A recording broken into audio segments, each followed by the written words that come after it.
Hello guys, how are you doing? Let me double check if everything is okay. Okay, I can see myself. Good. Guys, as you know, I have moved to a new place. That's why you see that everything has changed, and maybe in this stream the quality is, because it's the first stream, is not as good as the previous streams because I'm setting this. Maybe I can show you a little bit of the new studio that I am designing. Maybe I'll put some photos, especially if you're a member. Maybe I'll put in community tab, I'll put some of the photos. Also to public, I can send some photos as well. Your laptop is now okay, right? My laptop is not okay yet. The webcam is still blurry, and they told me that the screen must change, and that would cost a lot to change the screen. Basically, I can buy a new laptop instead of that. It's gonna be around $800 to change the screen, but with that price I can sell this laptop and buy a new one.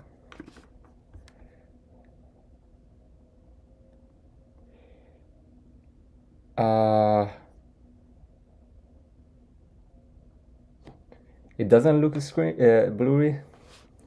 How was today's contest, guys?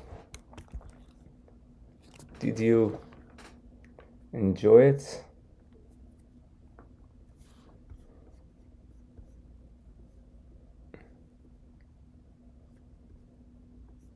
Yeah, I mean, the main reason that I had this much delay was because of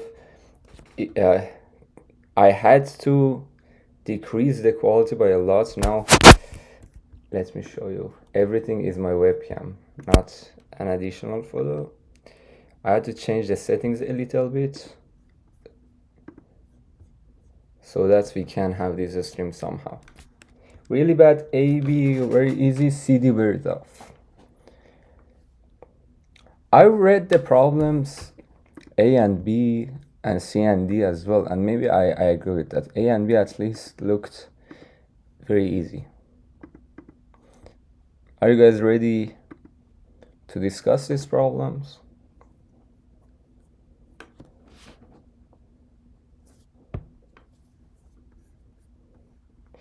And guys, have you watched this new latest video, 6 fatal mistakes that kills your CP career? This one. Oh, and I also wanted to give you a great news. But before that, just answer this before that. Have you watched this? If you have not, I recommend to you to watch this as soon as possible, because most of the times in the streams that I have, the questions that people ask me are basically what I told you in this video. So I gathered all the answers and told you in these videos that what you should not do, basically.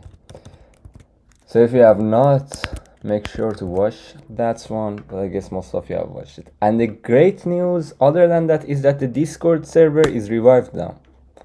The bots are up again, and we are gonna revive it and make it more active again. So if you are not in the Discord server yet, maybe we're gonna have more focus on Discord from now on, and we're gonna be back to Discord and have more focus on that. Let me also update this stream on CF and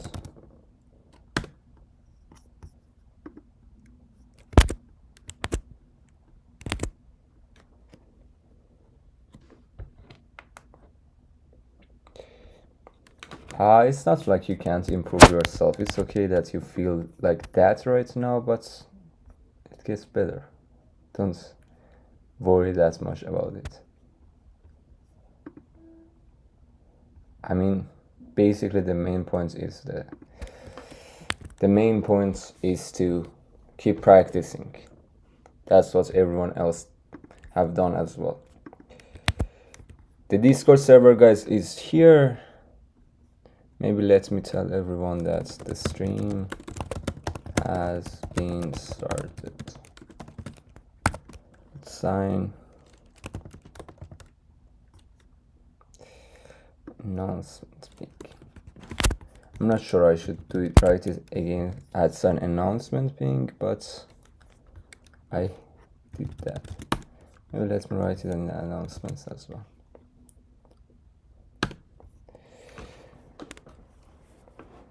Okay, so shall we start talking about the problems? Let me call with this.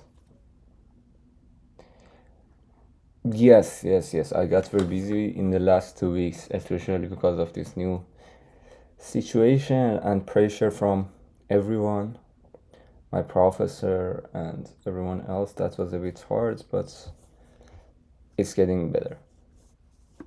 I'm also, some part of my time was also designing this new studio. Let me know if you had any ideas for that, for designing the new studio. Okay, without more further ado, let's start discussing the problems. The first problem, guys, is LRC and VIP. It says that you have an array A of size n, A1, A2 to AN. You need to divide the n elements into 2 sequences, B and C, satisfying the following conditions. Each element belongs to exactly one sequence. Both sequences B and C contain at least one element. And GCD of B1 to B of B is not equal to GCD of C1 to C of size C. N is up to 100. AIs are up to 10 to the 4th. So let's see how can we solve this problem. We have these numbers A1. We have these numbers A1, A2 to AN, right? First of all, I say that the first case is that if all AIs are equal, then definitely there's no way. Why there's no way if all AIs are equal? Because anything that you do, for example, assume that all AIs are equal to X. Anything that you do, because these two subsets, B and C, they are non-empty. Each of them contain at least one element, and all the elements in them are equal to X. So GCD of the elements in B will be equal to X, and GCD of the elements in C will be equal to X as well. So if all AIs are equal, they're all equal to some X, there's no way the GCD is gonna be equal. Otherwise, if all AIs are not equal, what I say is this: if all AIs are not equal, just put the maximum number in one set and everything else in the other set. So you have one maximum number in one set and everything else in another set. You know that in everything else, minimum is there as well. Minimum is in everything else as well. And it's less than maximum. So the GCD of this part, it's going to be less than or equal to all of its elements. So it's going to be less than or equal to minimum. But in the other parts, we have one value maximum. So the GCD of this part is maximum. So GCD will not be equal. Definitely this value is less than this value. So basically, first you say that if all the elements were equal, you say that it's not possible. Otherwise, you put maximum in one side and everything else on another side. And therefore, you can say that the GCD is gonna be different. Is it clear, guys? If it's clear, please use this emoji or put a plus in the chat.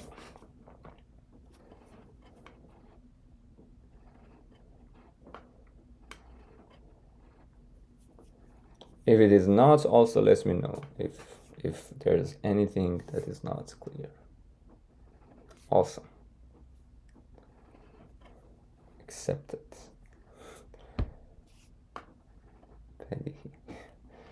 Cool. Nice. Nice. Okay, so let's move on to the next problem. Let me bring it first.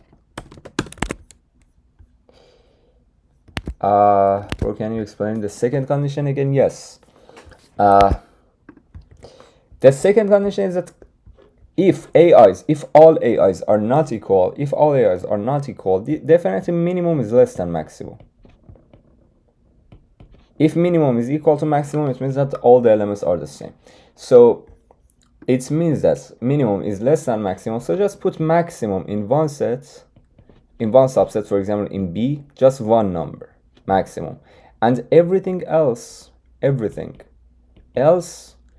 the other sets, C. The point is that in everything else, minimum is in it as well. So when minimum is in it, we can say that the GCD of them will be at most minimum. And on the other side, we have maximum. And the GCD will be maximum as well, because it has only one element. So definitely, this value, maximum, is greater than something less than or equal to minimum. So the GCD will not be equal.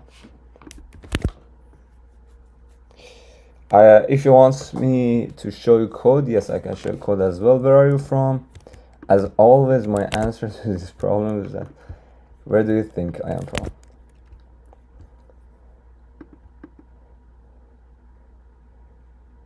It's interesting that still people ask me this, because I answer this in every stream. So let me show you a code first, a code in Python. Let's see what has he done. He says that he gets A, and A is the size in here, B is the array itself.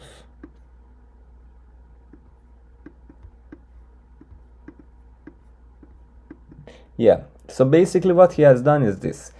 He first gets the array, he puts it in some array B. And then he says that he defines X as A once. This is, Python has some beautiful operations. For example, when you say 1 times A, it means that it puts A once. So, and it finds the maximum of B. It finds the index of the maximum elements of B. And it says that only put that index that is the maximum element of B. Just put that one in the second set and the rest in the first set. And if len of set of B is 1, it means that set of B is gonna have unique elements. So if set of B, len of set of B is 1, it means that we have only one unique element in B. So everything are equal. In that case, you should print no, otherwise it will print yes, and we will print the array X. So this is this was a Python code. I'm from Earth, yeah.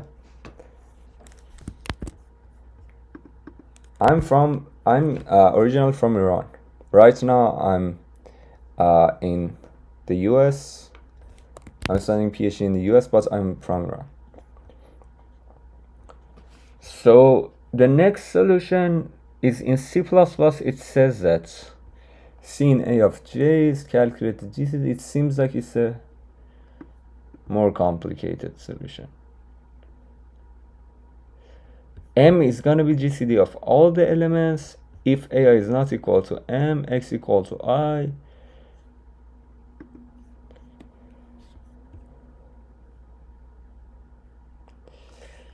So you will choose one element that is not equal to GCD.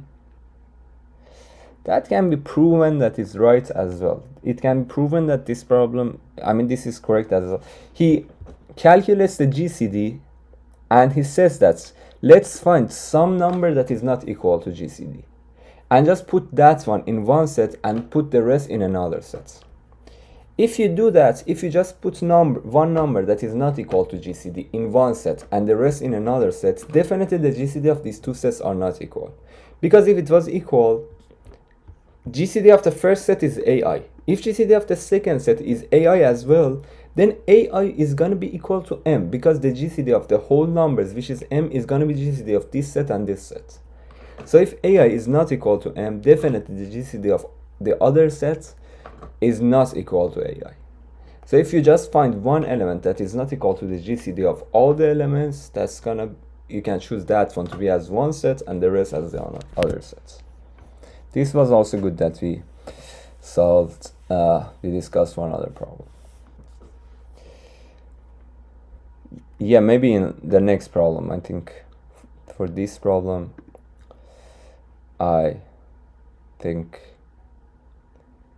you can send the number of your, I mean, you can send your submission number as well, submission ID, which is this number, if you want.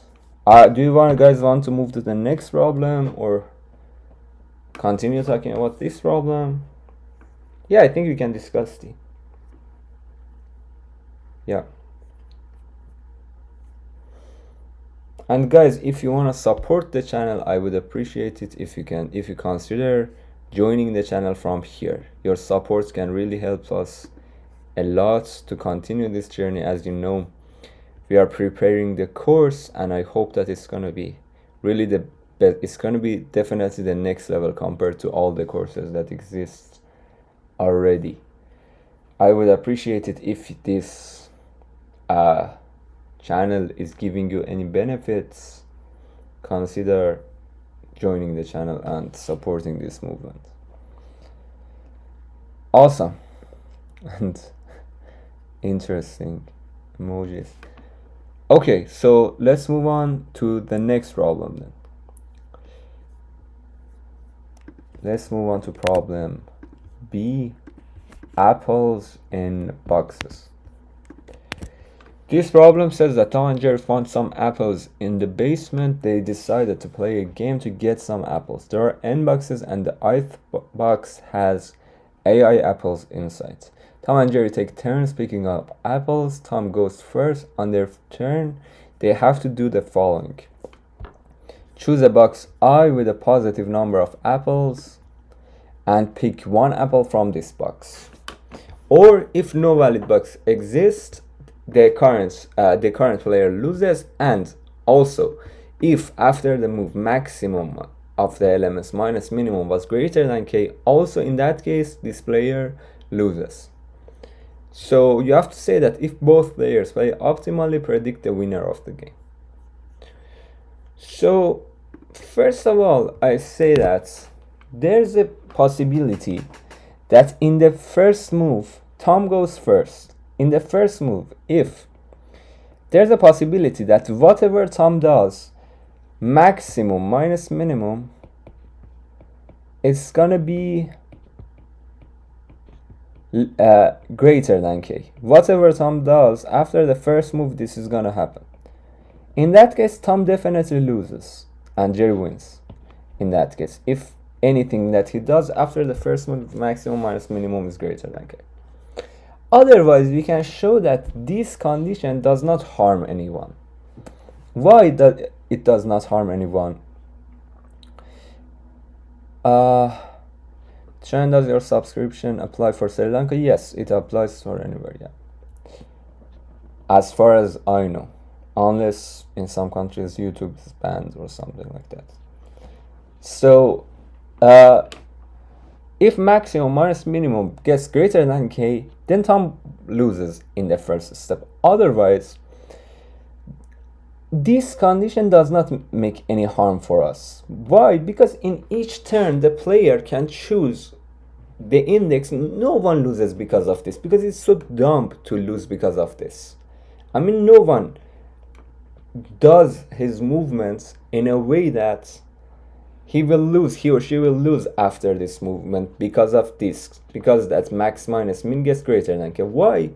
Because he or she can just choose the maximum and decrease maximum by 1. By doing that, definitely this number will not increase if max and min are not equal. If max and min are equal, that definitely gets to 1. This number gets equal to 1 after one move. Otherwise, definitely after one move, this number will not increase if you each time choose max. So if you choose max and only decrease the maximum by 1, it's not possible that max minus min gets greater than k, because k is also at least 1. So if max and min are equal, after one move it gets equal to 1, otherwise it will not increase. So it's so dumb that someone loses because of this. If someone loses because of this, they have not played optimally, definitely. So otherwise, so we can be sure that this will never cause someone to lose. So basically you just can see that each time they will decrease some number by 1. The only thing that makes someone lose is this case, if there is no valid box. Or in other words, all the apples are used. So we can find that if they use all the apples, who's gonna lose? And that's gonna be the parity of A1 to AN. We can just sum up this A1 to AN and see that what is the parity. Because they will take turns alternatively. First Tom takes one, then Jerry takes one. Then Tom takes one, then Jerry takes one. Then Tom takes one, then Jerry takes one. And goes on. It goes on. So the first, if the sum is odd, Tom will win. If sum is even, Jerry will win. And that's gonna be the case. So you can only talk about the parity of the sum, and the only thing that you have to say is that only in case that after the first move, Tom will definitely lose. In that specific case, Jerry will win. And how can we say that? How can we find out if whatever Tom does after the first move, he will lose? How can we find that out? Can you help me with that?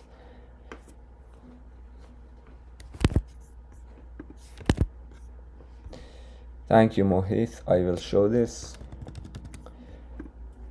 But anyway, can you guys tell me that? How can we find out if whatever Tom does after the first move, he will lose? How can we find that out? Yes, one case is max minus min is greater than k plus 1. Exactly.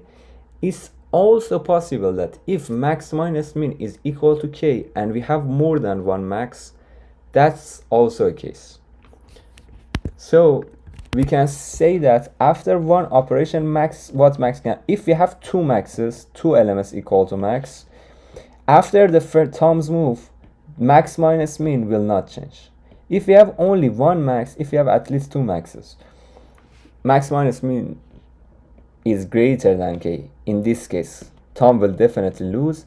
And if we have only one max and max minus min is greater than k plus 1, also in this case, Tom will lose and Jerry will win after the first move. Exactly. So we can consider these two cases. In these two cases, whatever Tom does in the first operation, he will lose after this first operation. Otherwise, we can check the parity and find out who will win the game. Is this completely clear? If it is completely clear, please put a plus or use this 100 emoji again.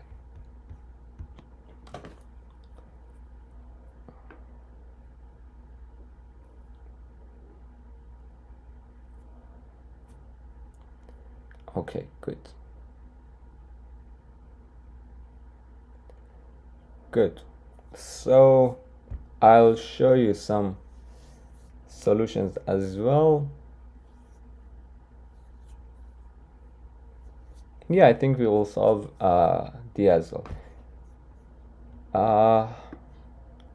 It's not X or, because if you just consider X or, if you have two maxes and this is not true, you are saying that okay, that happens, but that's not completely, it's not X or completely. Basically, the point is that if after the first step max minus min is gonna remain greater than k, definitely Jerry wins. Otherwise, if that's not the case, if after the first move, whatever Tom does, this difference is not gonna be greater than k, then it's based on parity. Based on parity, we can find out who will win. Let me show you a code as well, the code that you guys sent yourself. This is a Java code. It's better if you have any C++ code as well, because I know that most of you guys use C++. In this code, he has all the numbers and he finds the maximum of all the numbers and minimum of all the numbers and sum of all the numbers, and he will calculate that how many maxes do we have, and if max minus min minus 1 was greater than k, or max minus min was equal to k plus 1, or in other words max minus min minus 1 was equal to k, and the number of maxes that we had was greater than 1, we will say that okay, Jerry will win, definitely. Otherwise it's just parity. If sum modulo 2 is 1, Tom will win, otherwise Jerry will win. So that's how we can do it. Send it again harsh because I don't know where it is. Yeah, okay, I found it. So okay, we have this solution as well. In C++, he gets the maximum of all the numbers, minimum of all the numbers. If max minus min was greater than k plus 1, definitely Jerry. If it was equal to k plus 1, if we had more than one max, this is if we have one max, this is if we have more than one max, Jerry will win. Otherwise, in the case we have one max, or in the other case that max minus min is less than k plus 1, in these two cases it's based on parity. If s and 1, Tom will win, otherwise Jerry will win. So this is how we can implement it as well. Can you please explain this again? Explain which parts do you want to explain? I missed the second condition. Okay, let me tell you. If you mean that, basically, first of all, I say that consider max minus min. If max minus min is already greater than k, there's a chance that Tom will lose the game after the first operation. There's a chance that Tom will lose the game after the first operation. How is that going to happen? If after the first operation, whatever Tom does, he will lose the game, we should instantly report that Jerry is going to win the game. So there are two cases. With the first case is max minus min is greater than k, and we have at least two maxes. In this case, whatever you do, at most you can decrease one of the maxes. The other max will remain the same. So max minus min remains greater than k. So definitely after the first move, Jerry will win. The other case is that max minus min is greater than k plus 1. In this case, because each time you can decrease this number by 1, in this case also, anyway, Tom will lose after the first operation, because definitely after Tom's first operation, max minus min is going to be greater than k. In case that none of these two things happen, it's so dumb if someone loses because of this condition. No one loses because of this condition, because it means that they have decreased min. They could just decrease the max, and if they decrease the max minus min will either turn to 1 or it will not increase. So definitely it will not get greater than k. So if someone makes this number greater than k, he or she is so dumb that never happens. It's because we are assuming that they play optimally. Therefore, this case never happens. So only case that someone loses is that if all the apples are used. So because each time they will use the apples, alternatively, we can just calculate the sum of the numbers from a1 to an. If it is odd, Tom wins the game. If it is even, Jerry wins the game. And that's all. Okay, is your issue fixed? Ria and the others. Nice. Okay, shall we move on to the next problem? Can I get the test case that failed a solution? You can join the Discord server or the Telegram channel. Let me send you, I mean, you can see the link to the Telegram channel and Discord server in the main page. You can share it there and discuss with others. As I said, we are making Discord more active as well. And I mean, we're basically reviving it. The bots are up again. If you want to get in Discord or Telegram and discuss this with others. Okay, shall we move on to the next problem? I think maybe in the next problems, because I think we discussed this problem and maybe we should go to the next problem now.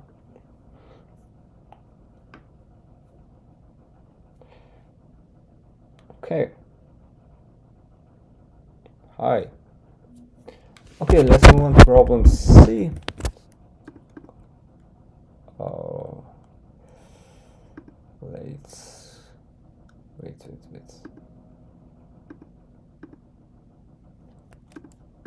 Okay.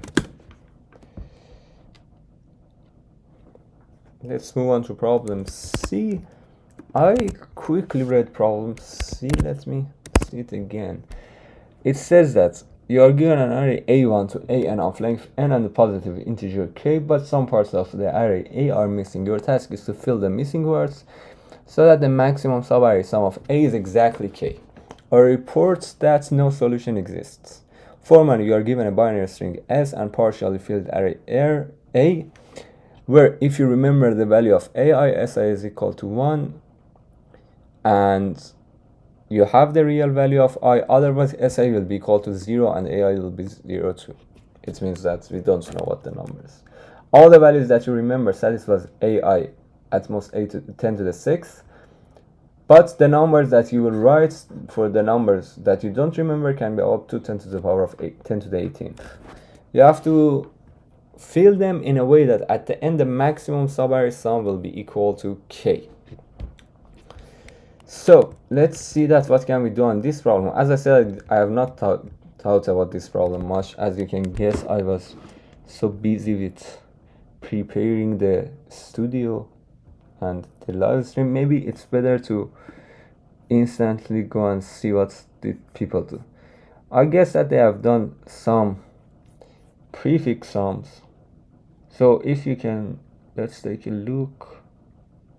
That is very interesting. I've never seen something like that. Seeing rem plus 1. Because he wants to make it 1-based indexing, I guess he sees rem plus 1. That's also something interesting that maybe, I guess you guys have not seen, most of you haven't seen this as well. You hear a noise?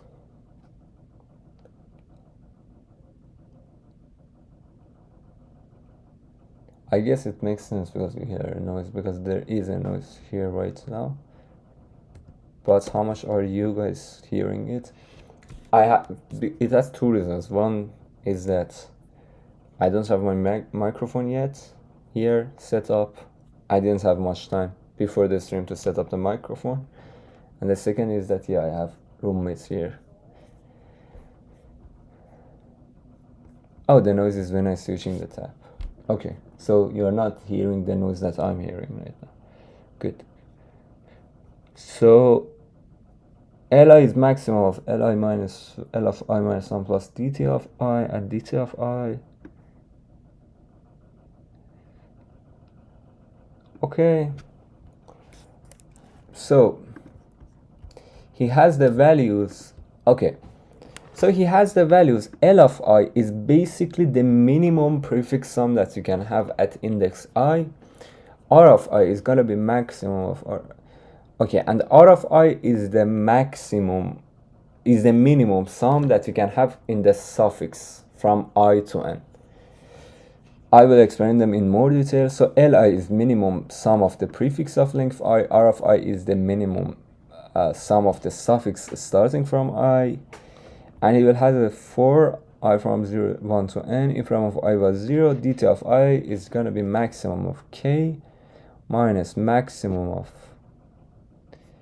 LL0 is long of 0, maximum of 0, and L of I minus 1 minus maximum of 0 and R of I plus 1. Oh, I got it. That's interesting. R of I is equal to maximum of R of I plus 1 plus dt of I and dt of I.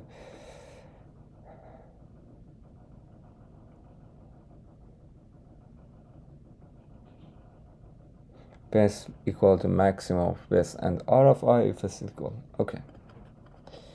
Makes sense.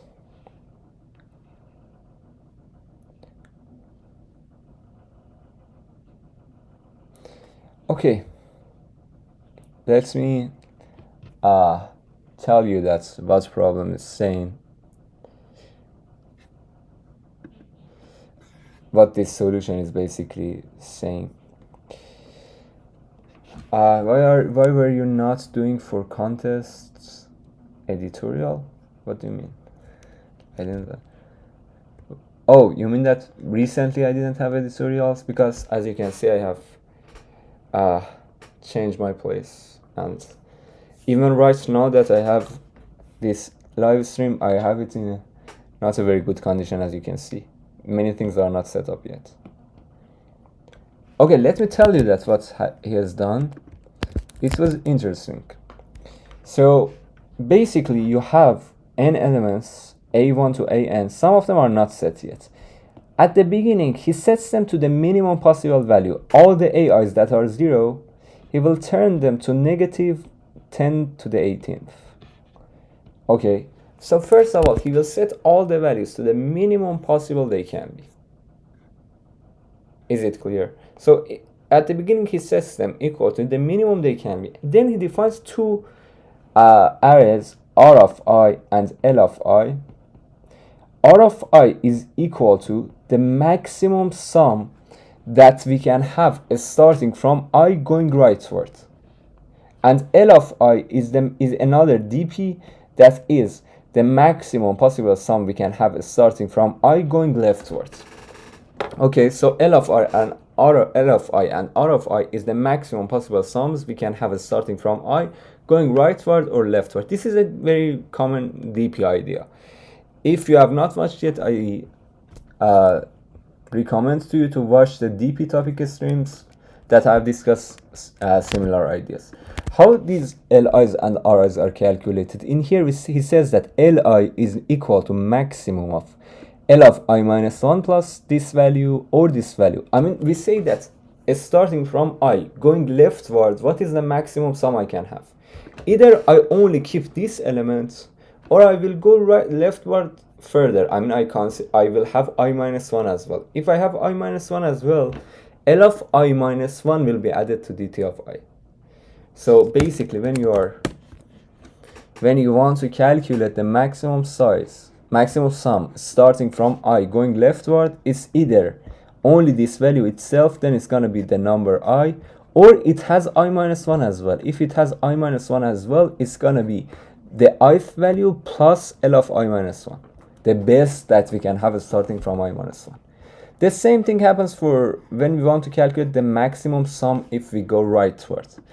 It's either gonna be equal to R of I, it's gonna either equal to dt of I, the value number I, or if it has I plus 1 as well, it's gonna be R of I plus 1 plus the value of number I. So for each value, he will keep the maximum sum that we can get if starting from this element we go left, and the maximum sum we can get if starting from this value we go to the right. Okay, and then he will have another for on all the elements. For each number that is not set, the value that he will set for this number is going to be equal to k minus maximum of 0. This is 0. I mean, you can just ignore this. This is 0. This is 0 defined as long, as if you see the define that we have there at the beginning of the code. K minus maximum of 0 and L of I minus 1. Maximum of 0 and L of I minus 1, it says that what is the maximum sum that we can extend to the left. Either we don't choose anything, so it's going to be 0, or starting from I minus 1 we go leftward, it's going to be L of I minus 1 minus maximum of 0 and R of I plus 1. Why has he said this? He's setting each number equal to the maximum possible number he can set for that number. The point is that he can definitely not choose any number greater than this for here. Why? Because if he chooses any number greater than this for this index, then definitely he will have a sum of a subarray greater than k. Because these values L and R are calculated considering the minimum possible value that we can have. We set everything that is not chosen equal to negative 10 to the power of 18. So this is the number, this is the maximum sum that we can have from left and right. And if the number is going to be greater than k minus this, the sum of this number and these two numbers is going to be greater than k. So we're going to have a subarray greater than k. So in one word, he's setting number I equal to the maximum possible number it can be possibly equal to. It will be set equal to the maximum possible number that it can be. Okay. And then he will have a for starting from 1, and he will just check if at the end the sum is going to be equal to k or not. If the sum is equal to k at the end, he will output these numbers, otherwise he will say no. The solution is kind of both DP and greedy. He will greedily set each number equal to the maximum possible it can be. He will set each number greedily equal to the maximum number it can be. Let me get back to the tablets. So basically what we are doing here is that, as I said, starting from each number, we will see that what is the maximum sum if we go to the right and maximum sum if we go to the left.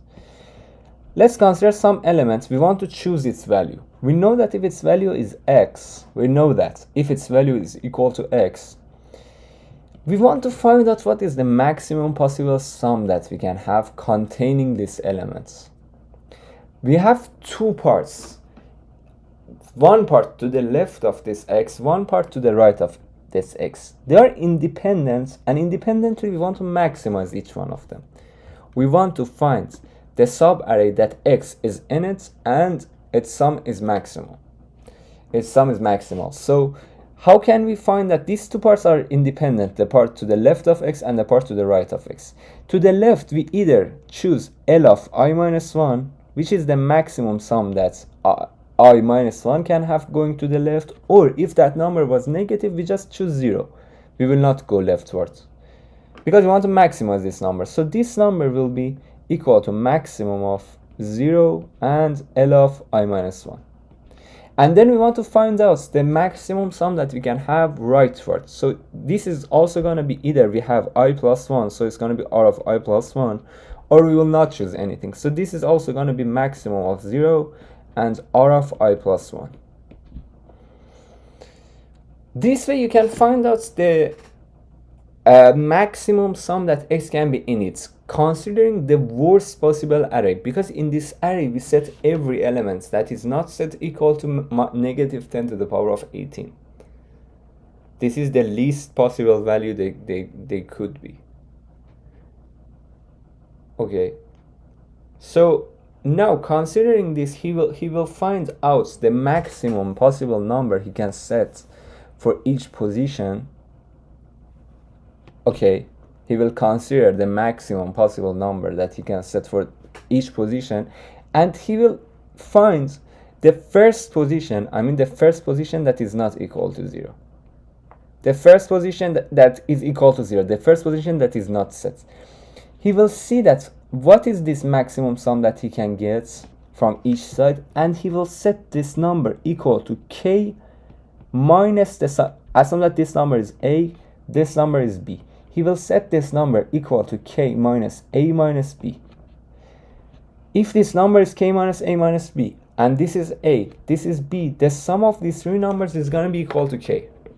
and he will keep all the other zeros equal to negative 10 to the power of 18. He will keep them equal to 10 to the power of negative 18. He will not change them. Only for the first position he will change this number to k minus a minus b.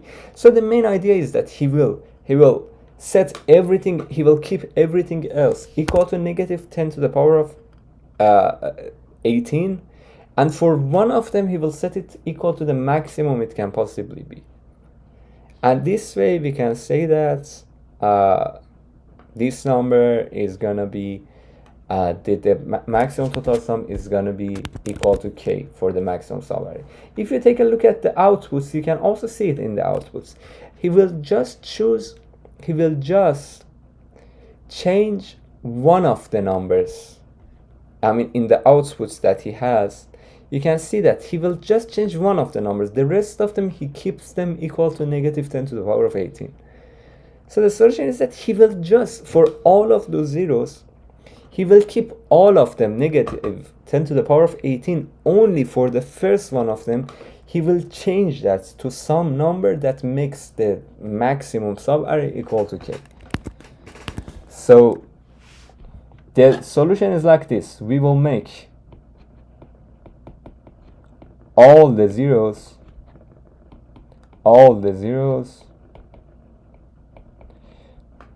turn them into negative 10 to the power of 18. Then we change just one of them. So the rest of them will be kept as negative 10 to the power of 18. Then we change just one of them. And we set it to the maximum possible value that it can be, the max it can be, such that it won't be above, such that it does not produce a subarray with sum greater than k. So if we have all these zeros, he will set all of them to 10 to the power of negative 18. Only for the first one of them, he will see that what is the maximum he can set, not 10 to the power of negative 18, sorry, negative 10 to the power of 18. Negative 10 to the power of 18. And only for this number, he will see that what is the maximum he can set for this number such that it won't be above k. He will see that what is the maximum sum we can have to the left, maximum sum we can have to the right. If it is a, this is b. He will set it equal to k minus a minus b. Definitely this way, this subarray will be summed up equal to k, and no subarray greater than k will exist. Now, if somewhere else, somehow, there already exists some array with sum greater than k, then we cannot do anything. At the end, the maximum sum will not be equal to k, and the answer will be no. Otherwise, if at the beginning it does not exist, what we're gonna have is that our best or maximum sum is gonna be equal to k, and we can just see out these values. Is it clear? Yes, it's a constructive idea. I mean, it's a DP, a kind of greedy, a constructive problem. Yes, all of these tags. This problem has all of these tags. And it seems like some people use binary search as well.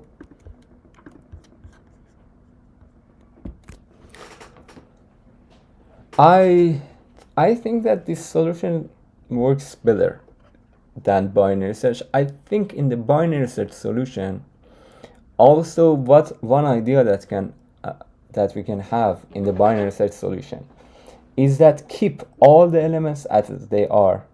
So we have this main idea anyway. Keep all the elements, consider all the elements that are not set. Keep all of these equal to 10 to the power of negative 10 to the power of 18. Negative 10 to the power of 18.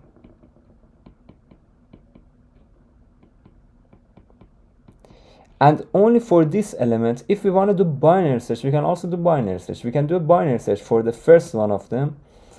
And in this binary search, if each time we check that, okay, if it is this number, we have a for and do a prefix sum and easily calculate that. I didn't show the tablet, sorry. And easily calculate that what is gonna be the maximum sum of a subarray if this number is equal to x. If it was less than or equal to k, we will search in greater numbers. If it was greater than k, the maximum subarray sum, we will search for the numbers less than x. So the check of binary search can be if the sum of this subarray is less than or equal to k or greater than k.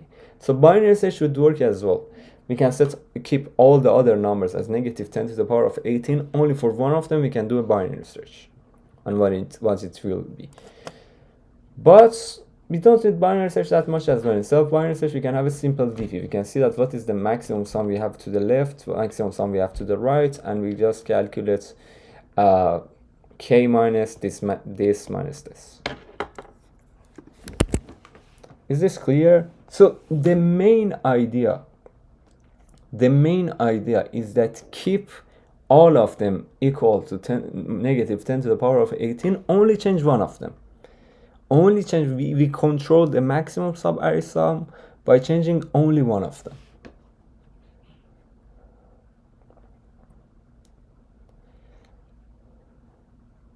Okay, sure. So what I'm saying is that, is the main idea clear? Is the main idea clear that we are keeping everything else equal to 10 to the power of negative 10 to the power of 18? We control the maximum sum by controlling only the first element that is not set. Okay, we control the maximum sum by the first element that is not set. For the rest of them, we don't care about them. We set all of them equal to the minimum possible number, negative 10 to the power of 18. Okay, is this idea clear? First, we keep all the other zeros equal to negative 10 to the power of 18 only for the first one of them. By the first one of them, we will control the maximum sum. Now, there are two ways. The first idea is to do a binary search on the first one. If this element is x, we can do a binary search on x. And each time, for some x, we can see that if right now the maximum subarray sum is greater than k or less than or equal to k. This is a simple prefix sum problem. We will have this array, we will calculate all the prefix sums, and as we are calculating the prefix sums, we will keep the minimum prefix sum that we have encountered so far as well. If you haven't watched the video that I've talked about prefix sum, make sure to watch that one as well. So you will see that what is the minimum possible prefix sum that you have encountered so far as well. You will keep that too. And then you subtract from this prefix this minimum prefix sum that we had before. And this way you can find out the maximum subarray sum. For each x, we will check that what is the maximum subarray sum. If it is greater than k, definitely you should decrease x. If it is less than or equal to k, you can check values greater than x as well. So if this sum was greater than k, then high is going to be set equal to x, otherwise low is going to be set equal to x. At the end, your low is going to be the answer. So one way is that we will do binary search on this x. Is it clear? Is the binary search idea clear?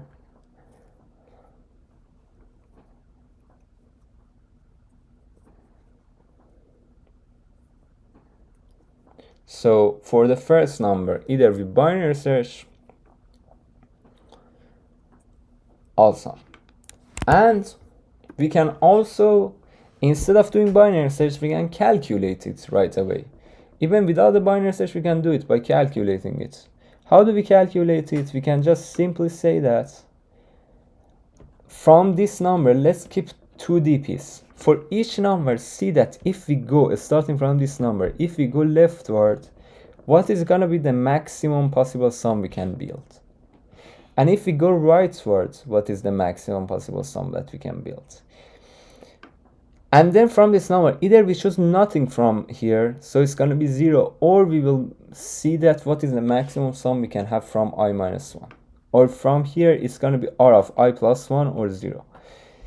Assume that this number is a, this number is b. The maximum sum that this element can produce, if it is equal to x, the maximum sum it can produce is x plus a plus b. So if I want x plus a plus b to not be greater than k, x must be at most k minus a minus b. This is the maximum number that can work, and there's no reason to put x any value less than this as well, because we know that k minus a minus b works, and it makes the sum of this array equal to k. The sum of this array will be set exactly equal to k. Okay. Therefore, we can just, by setting x equal to k minus a minus b, we can have the value that we want. The sum of its subarray will be exactly equal to k, and no subarray with sum greater than k will be made. So without binary search, by doing this, we can calculate the answer as well. If it is completely clear, please put a plus, say it in the chat, or use this 100 emoji. Actually, I wrote down some cases but missed ones after sorting. Yeah, I mean, this was an interesting solution. Awesome.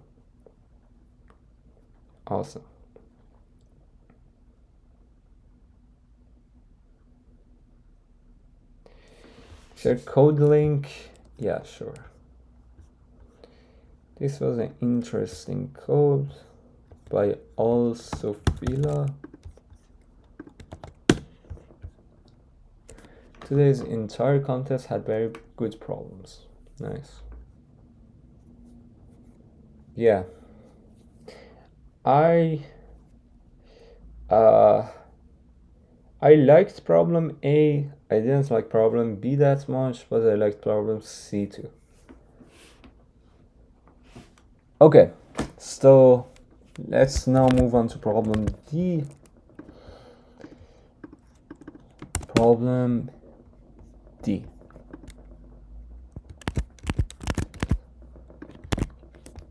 Apple tree traversing. It says that there is an apple tree with n nodes, initially with one apple at each node. You have a paper with you, initially nothing written on it. You are traversing on the apple tree by doing the following action as long as there is at least one apple left. Choose an apple path.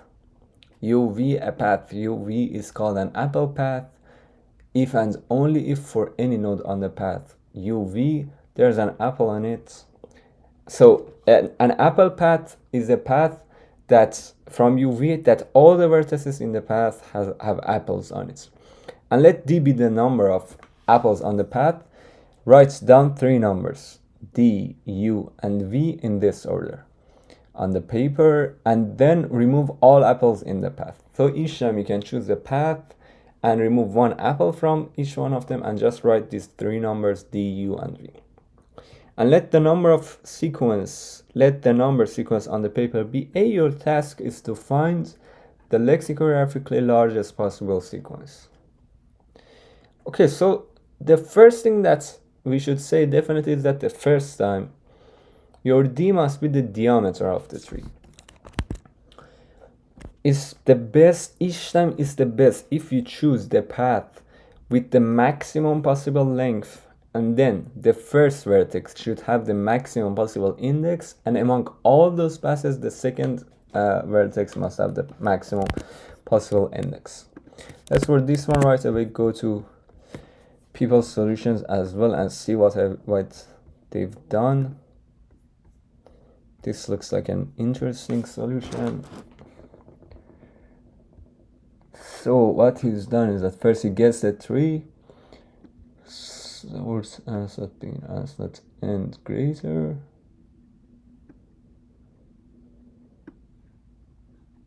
Okay, so as contains the tuples of dx and y, cal of 1. So in cal he's constructing this answer vector D and U and V He says that v equal to x, dfs of x and 0.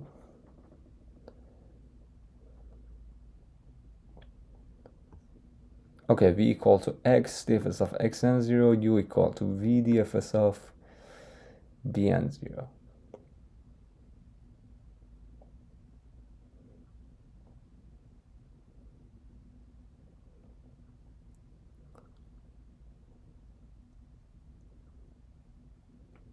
Okay, that's a bit weird. Okay, v is a global integer. Okay, v is a global integer, so when you call dfs of x and 0, I think it's v is gonna turn into the farthest vertex from, the vertex with maximum height.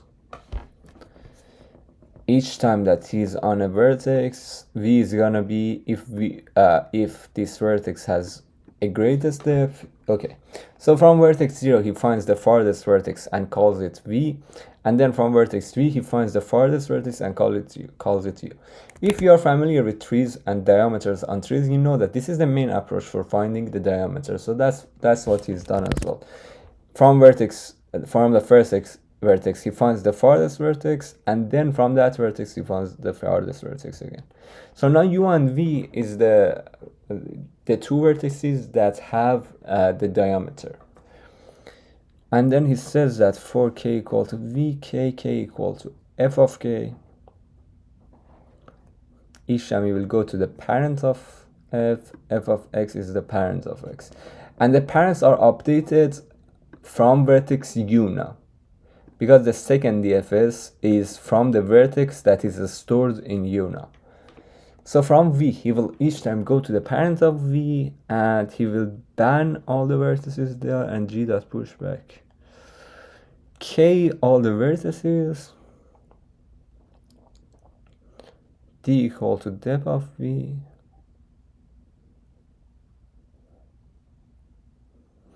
if u less than v, swap u and v,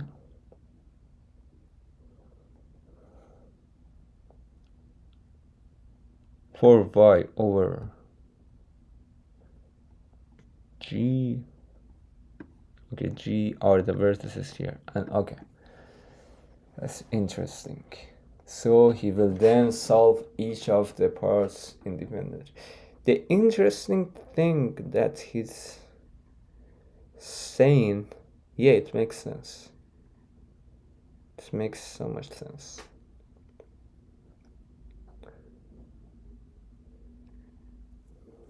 Yeah.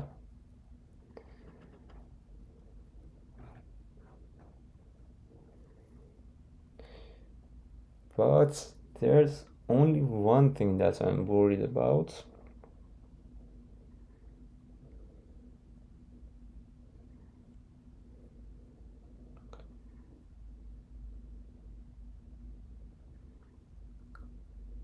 So the main idea that he has and he proves is that if you want to find, guys, the main idea is this. Let me tell you about the main idea. The main idea is that each time you have to choose the diameter, and the diameter that its two vertices have the maximum indices. The two diameters with maximum indices, possible indices. And after that, you will delete this diameter, and you're gonna have several connected components. And you will calculate each connected component separately. Each of these connected components separately and recursively are gonna be solved. So that's the main idea that he's using. Now, the question is that why? What he has done, the main thing that he has argued here is that if we want to do this, from the first vertex we can find the farthest vertex, and the farthest vertex that has the greatest possible index as well. And then from that vertex again find the farthest vertex, and from all of them the one with maximum index. What he states is that if we find these vertices, they are gonna have the best possible indices. the best possible, they are gonna have the best possible, the greatest possible indices. But why is that? I think it can make sense, although yes.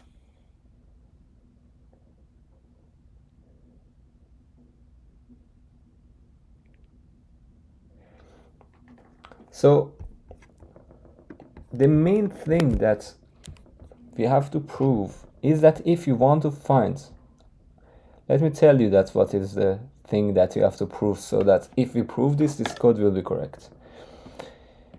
We say that if you want to find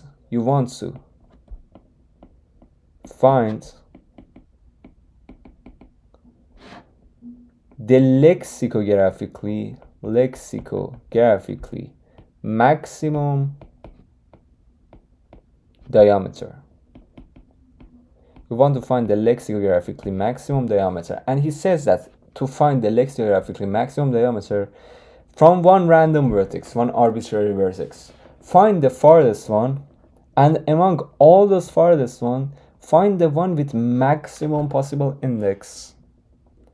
And then from this, let's call it U. And then from this vertex, find the farthest vertex, and among all those vertices that are the farthest, find the one with maximum possible index. And he states that if we do this, we will find the diameter with maximum possible endpoints. I mean, with endpoints that are lexicographically maximum. So he states that this way we will find the lexicographically maximal diameter. But why is that? I think we can have two cases. Let's consider the maximum diameter. Let's consider the diameter that is lexicographically maximum. We might have, guys, is it clear what I mean by lexicographically maximum diameter?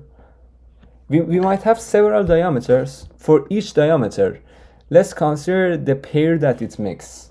First the greatest index, and then the smaller index.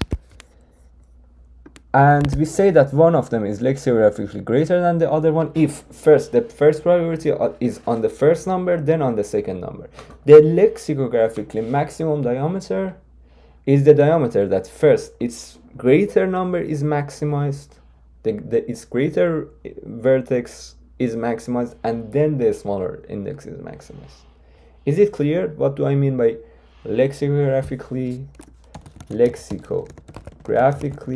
maximum or maximal diameter?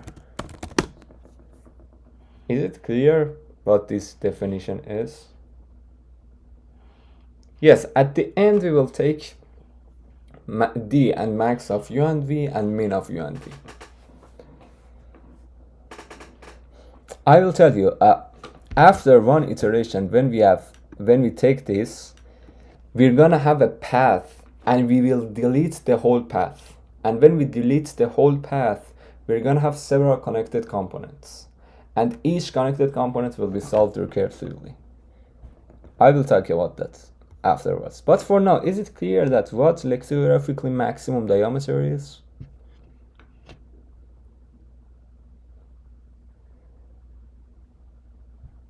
I will tell you. I mean, just for now, my question is that if it's clear that what lexicographically maximal diameter is. Okay, good.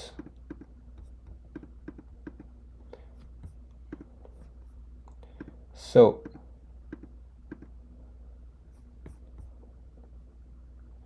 let's talk about the rest of it. For the rest of it, we say that assume that now we consider this maximum possible diameter. Assume that it's like, let's call it like with X and Y. Okay. There are two cases. I mean, consider that arbitrary vertex that we set as the root. Consider that arbitrary vertex that we set as the root. Either, there are two cases. Either And assume that, without loss of generality, assume that x is greater than y. There are two cases: either x is in a greater depth or y is in a greater depth. Because this is just a theoretical proof, it has nothing with the implementation. I'm just theoretically proving something.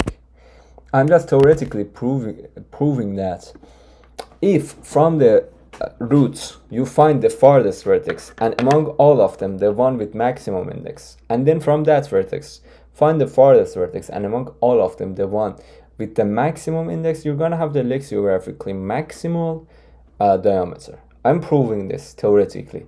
This has nothing to do with the implementation. It just is a theoretical proof that this algorithm works. First, I said that if the depth of x is more than the depth of y, this algorithm will really find x and y. Why? Because x is definitely the maximum farthest vertex from the roots, because among all the I know that among all the diameters, x is the maximum endpoint possible. And we know that all the farthest vertices from the roots can be one endpoint of a diameter. So if we find the farthest vertex from the roots, maximum farthest vertex from the roots, if depth of x is greater than depth of y, definitely that vertex will be x. And then in our second DFS, we have it from x, and we find the farthest one from x, and among all of them, the one with the greatest index. Again, that one by definition is going to be y, because y is going to be the maximum number that can be matched with x. So this way it will work. If x is in a greater depth compared to y, this case is easy. This way we will find x and y. So we are assuming that the maximum diameter is x and y, and I say that x and y can be easily found if x is in a depth greater than or equal to the depth of y. Because from the root, first we will definitely find x, and then from x we will definitely find y. So we're gonna have the greatest possible diameter. What about finding it with using DP? The solution that we are using to find the diameter is like this. We just maybe we can do it with DP as well, but the main approach that is usually used to find the diameter is that we start from a vertex, find the farthest one, and then from that vertex find the farthest one. DP can also work. We can maybe think about how to find the maximal possible case using DP. But no, I mean, maybe there is a solution with DP as well. I'm not sure about that. We can think about that as well. Maybe we can, for example, keep a DP, and in the subset of each vertex keep the two farthest vertices which are in two different children. But for now the solution is this. Is it clear? Is the first case clear first? First, let's stick to this solution. Is it clear what the first case is? So I say that if the maximal diameter is x and y, if x is greater than y, and depth of x is greater than depth of y, then definitely we'll find x and y easily. If it's clear, please let me know, put a plus or use this 100 emoji. Or if it's not, also let me know. So I'm saying that, guys, what is our argument? Our argument is that if we start from the roots, find the farthest vertex, and among all of them, the one with the greatest index, and then from that one, find the farthest vertex, and among all of them, the one with the greatest index, we will find the lexicographically maximum diameter. And how do we prove this? First, we say that if the depth of x is greater than depth of y, definitely we will find x and y. The other case is if depth of y is greater than depth of x. So the y is the smaller number, and we want to say that what happens if the depth of y is more than more than, strictly more than x. Then we have to show that there won't be any other number greater than y at this depth. There won't be any number greater than y at this depth, so that it won't be there, no other number will be chosen, because we have to show that in this case definitely y will be chosen. There won't be any z such that z is in the same depth and z is greater than y. Why is that? Because if such a z exists, we have two cases. Either, consider this vertex the LCA of x and y. Let's delete it. Either z will be in the same component of y. In that case, x to z was a better path, was a better diameter, was a lexicographically larger diameter. So in that case, we get a contradiction. xy was not maximal. Or z will be in the same component of x. In that case, zy was a longer diameter compared to xy. So xy was not a diameter, that's also a contradiction. Or z is in none of them. Also, if z is in none of them, again yz would give us a greater. Zy would also give us a greater diameter, so xy was not a diameter, so that's also contradiction. So in all the three cases we get contradiction. So definitely also in this case, from the root, if we find y and then from y we get x, we will find the maximal, the lexicographical maximal xy. So let's gather all this up. The main thing that it says and is important in our implementation is this: if you want to find the lexicographically maximized diameter, start from an arbitrary vertex like vertex 1. Find the farthest vertex from vertex 1. Among all of them, find the one that has the largest index. Then let's call it u. Then from u, find the farthest vertex, and among all of them, find the one that has the largest index. Let's call it v. Definitely uv is gonna be the lexicographically maximized diameter. And we can simply, if u was less than v, let's just swap u and v, so that we make sure that u will be greater than v. Then we will easily just push back d, u, and v to our vector. And then after we push that back, this path is getting deleted. This path of length d between u and v is being deleted. When we delete this, there will be several components that they get separated from each other. All these components get separated from each other. Then we can solve each of these components recursively and push back their answers in the ans, and at the end we will sort ans. By the comparison that we have between the tuples, that first is on the length d, second is on the first vertex of the first endpoint, third is on the second endpoint. So basically at the end, when we find what we wanted, when we say ans.pushback d of u and v, we will have a 4 on all the vertices of the path. Then we will have a 4 on all the neighbors of them. If they are not deleted yet, we will call them. We will calculate from there. And we will calculate from vertex z. So basically we are calling the components that we have there, and we solve that case recursively as well. Then all of them, we will push back their answers into ans. At the end is just enough to sort ans in descending order and just see out all the values that we have in there. If it is completely clear, please put a plus or use this 100 emoji. And if it is not, also let me know.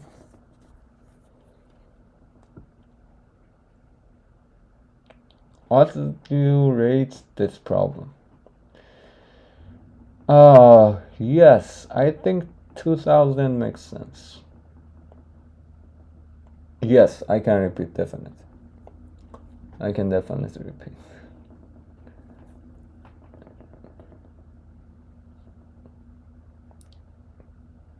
So, basically, guys, the arguments that we proved theoretically was that if you want to find the lexicographically maximal diameter, start from an arbitrary vertex like vertex 1 and find the farthest vertex from it. And among all of them, find the one that is maximal. Then from that one, find the farthest one, and among all of them, find the one that is maximal. Its index is maximal. This would give you lexicographically maximum diameter. And once you have that, you can push that back to your answer pair of, the tuple of D and U and V. You can push that back to your answer, and then this path get deleted, and we can solve each of the subtrees that it makes and separates from each other independently. When we solve them independently, at the end we will merge them. We will have all of them in our answer, and in our answer we will source all of the values that they gave us, and this will basically give us the final solution.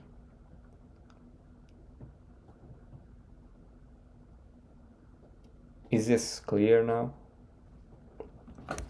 And guys, in the shape that I drew, this, U and V do not have children. Only the vertices in the middle have children. Because if U and V were producing subtrees, then diameter could increase. So only these vertices have more subtrees. Then we solve each of these subtrees separately.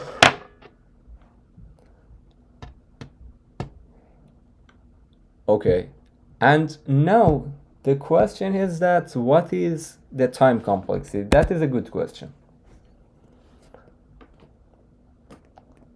Yes, that's very good. Yes, now the next question is exactly the time complexity. What is the time complexity? In order to analyze this time complexity, when I want to analyze the time complexity, the thing that I will think about is that whenever you call the subtree of a vertex, all these subtrees, their diameter will be at most half of the diameter of the previous tree. Why? Because assume that we have one of them, or let's say maybe not like that.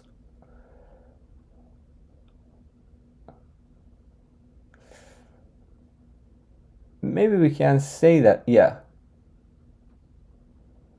I wanted to say that something is decreasing in these parts. We cannot say that about the size of these vertices, but maybe the farthest vertex from one of these vertices, it cannot be greater than d half, because if it will be greater than d half if the height of this vertex, the height of all these vertices will be at most d half. Because if the height of a vertex is greater than d half, then definitely it makes a greater diameter. So that gives us a contradiction. But at the beginning also the height was d half as well. So or we can maybe say something else.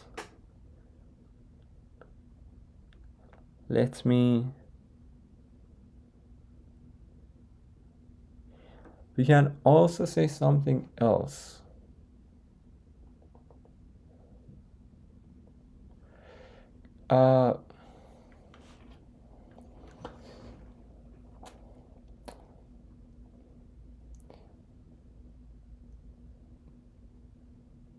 You're basically deleting the center each time. If center was being deleted each time, it was easy, because you could easily say that the sizes were getting reduced by half, so that at the end it could be shown that it would be n log n. But in here it will be a bit more complicated. I want to somehow, okay, I think we can say something.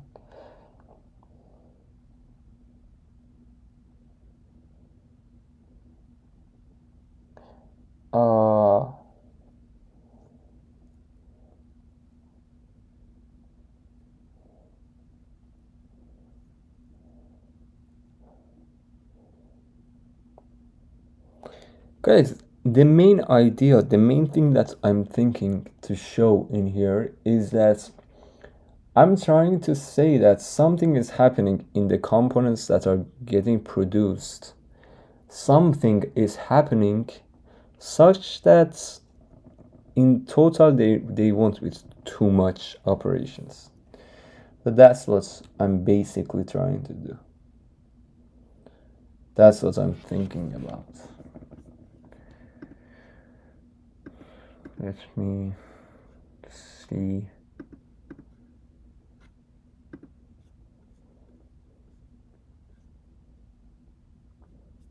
And I'm checking other solutions as well to make sure that everyone have used the same idea.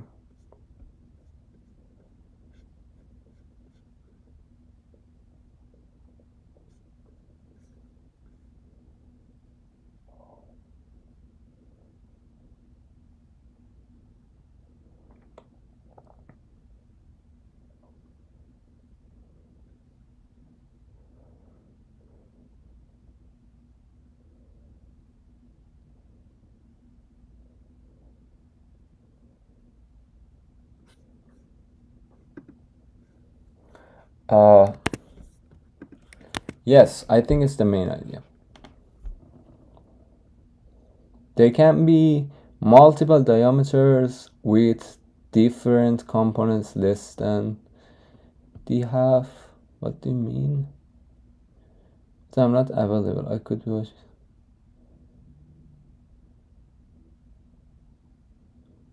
Okay, I see.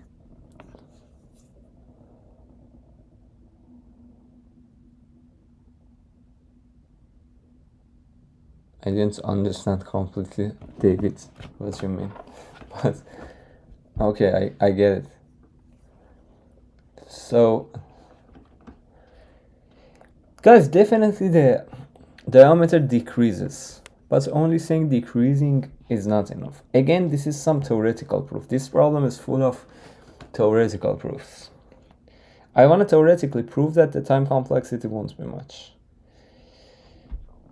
Definitely this diameter is less than the diameter of the original tree, but that's not enough.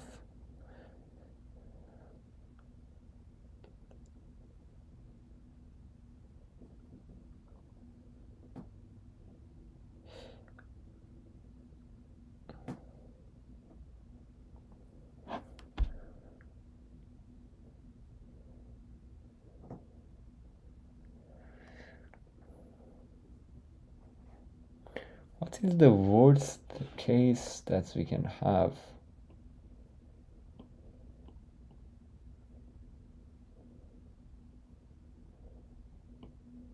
If you have something like this. If you have something like this, again we have a big component.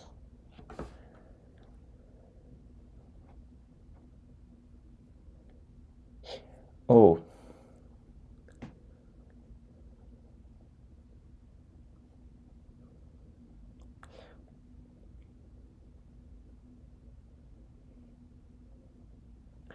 In this case, again, we have a big component with all the vertices. I'm thinking of if we have something like this.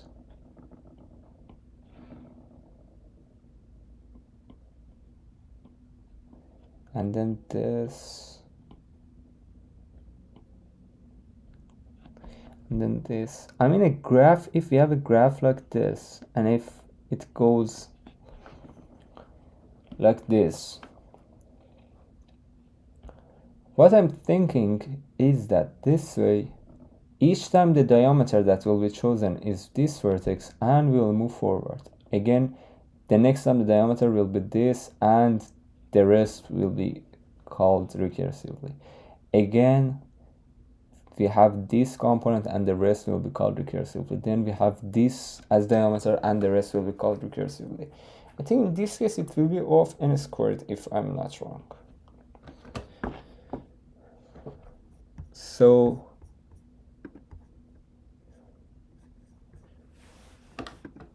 I think that's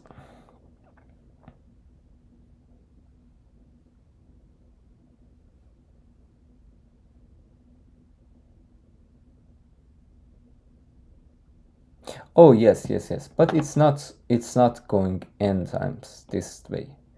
It's not okay, it's not of n squared because we will not move n steps. Yes, right, that was a good idea.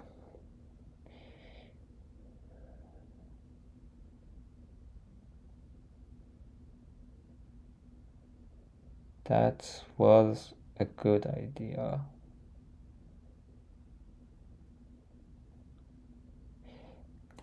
Oh, I think one way to analyze this will be like this. Guys, consider a vertex. I want to see that how many times it comes in a component. This is a very, I think, beautiful and interesting way that we can analyze this. Consider a vertex and say that, similar to what Andy said, consider a vertex and see that how many times we might have it in a component. Because each time that it is in a component in our DFS, we go on this vertex and it will be counted again. So I want to see that how many times you can see a vertex. The point is that the first time that you see it in the main graph, that and you deleted a diameter of d from that graph. The point is that next time the diameter of each component will be at most d minus 2. Right? The diameter of each component will be at most d minus 2.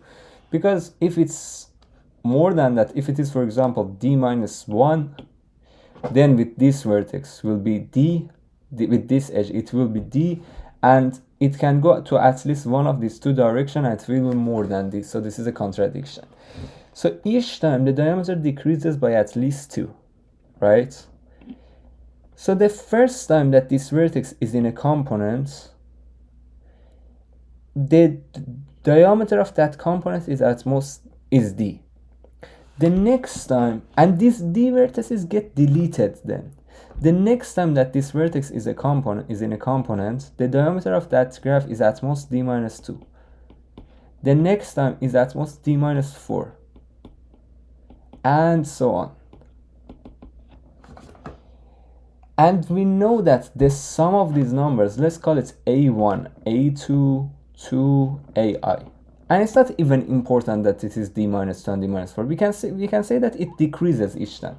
We know that a1 is greater than a2 and greater than 2ai. Each time the diameter decreases, to ak, let's say. And also we know that the sum of a1 to ak cannot exceed n. It's at most n. Why? Because first these vertices are being deleted, and then these vertices are being deleted. They have no overlap. These vertices have no overlap. So first you delete a diameter, then you go to a component, again you delete a diameter, then you go to one of the subcomponents that it makes, you delete a diameter, then again you go to one of the subcomponents, you delete a diameter, and so on. No, diameter does not divide by 2, decreases by 2. Or even, let's consider decreases by 1. Even if you consider that the diameter decreases by 1, do you agree that this subcomponent that you make its diameter cannot be d. Do you agree? Its diameter is less than d. Definitely is less than d. The diameter is less than d, and it has no overlap with the previous diameter. So I'm saying that if you consider a vertex, it might be in several components. For example, it is in the main graph, after that it's in this component, after that again it's in this component. I want to see for each vertex in how many components it comes, because in each one of them in our DFS we will go over that vertex and we'll count that once again. So when I want to do that, I say that, okay, the first time the diameter was d, the next time the diameter decreases and decreases and so on. Assume that the first time the diameter was a1, then a2, then 2ak. Do you agree that the sum of a1 to ak is at most n? The reason is that these diameters do not overlap with each other. These diameters do not overlap with each other. So the sum of them will be at most n. And their values are different. a1 is greater than a2, a2 is greater than a3, and to ak. Because their values are different, we have k distinct numbers such that their sum is at most n. This is a well-known SQRT idea. When the sum of k distinct numbers is at most n, we know that k is at most root 2n. Why? Because when you have k distinct numbers, their sum will be at least 1 plus 2 plus 3 plus k. I mean, the sum of a1 to ak, because a1 to ak are all distinct, it will be at least the sum of 1 to k. I mean, the worst case scenario, ak is 1, ak minus 1 is 2, and a1 is k in the worst case, in the least case. So the sum of 1 to k must be less than n, less than or equal to n. What is the sum of 1 to k? Is k times k plus 1 half. Is around k squared half. So k squared half is less than or equal to n. So k is less than or equal to root 2n. So k is from the order of n squared. Root n. K is from the order of root n. Therefore, each vertex will be in at most root n components. That was a very great, very interesting analysis. And then, therefore, each vertex will come in at most root n components, and in each one of them it will come in its DFS. It will be counted in its DFS.